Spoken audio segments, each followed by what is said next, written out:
Bale ito, meron na naman tayong aayusin. Bale ang model niya XB 99 kulay black.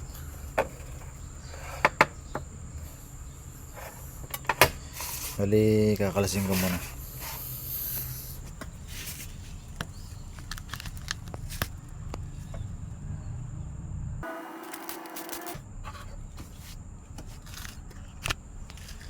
Bali ito yung loob niya. Bali ang MOSFET niya, bali 10 MOSFET dito, 4 MOSFET naman sa reverse polarity niya.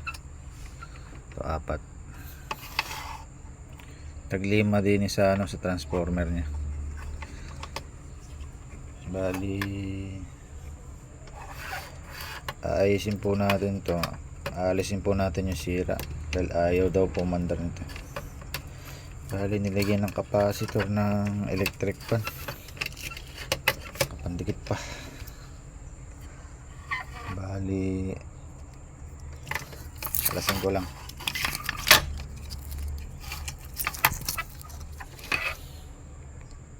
Bali 2UF ang nilagay nila.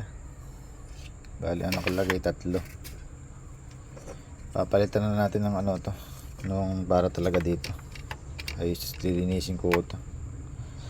Tapos ito papalitan ko ng to, same size nito para magkapareha sila ng size.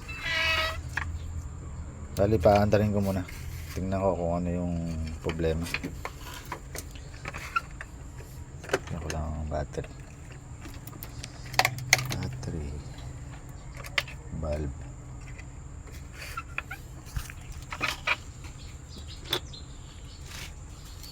Bale ito, testingin ko na.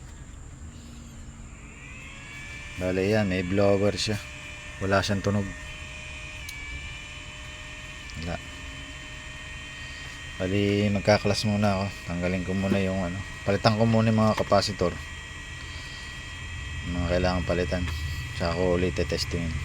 Magche-check na rin ako ng mga parts dito sa output, baka may diferensya.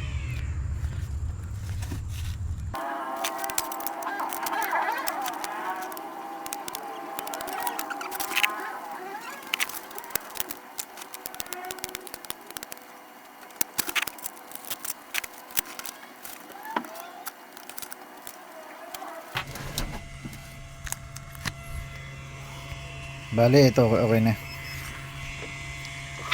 May problema pala yung kuwan niya, yung inductor niya. Ito.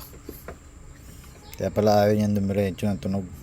Tapos yung nakuha kong sira, siya yung meron ng diferensya yung loob nitong SCR. Ayaw niya tumuloy kanina. Saka ito tinanggal ko na. May kalawang na iloob Ayan. Kalawang yung kulay brown na sa loob na yun. Bali ang pinalitan ko dito capacitor. Ito yung 3 capacitor na to, pinalitan ko ng sakto lang dito sa 99. Tapos itong wire papalitan ko din. Maiksi yung isa, maiksi yung positive, palitan ko lang.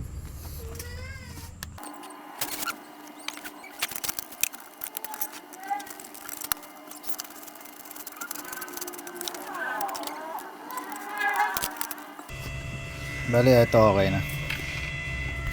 Bali pinalitan ko yung wire, battery wire. Tapos yung dinagdag ko na rin tong yung potentiometer 500k. May mga kalawang na rin kasi, kaya nagpapabago-bago na tunog, kaya pinalitan ko na rin. Bali yung mga pinalitan, inductor, 2 SCR, tas yung DB3 pinalitan ko na rin, may kalawang na. Bali ito na siya ngayon, maandar na.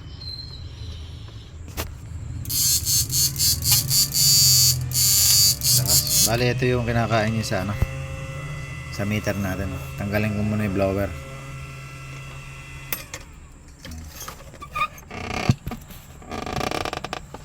Kala ito, sagad na natin, sagad na yan.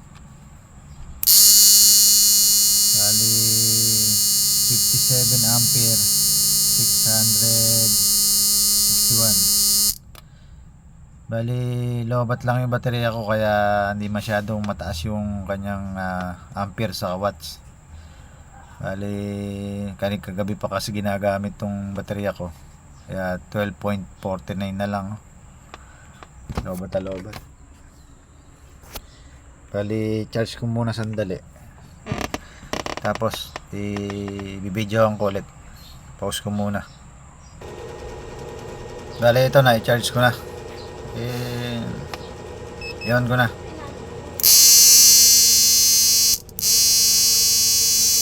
Ayan, napakataas niya. Bali 800 watts mahigit, saka 67 ampere. Lobat lang ako kanina. Bali dito okay na siya.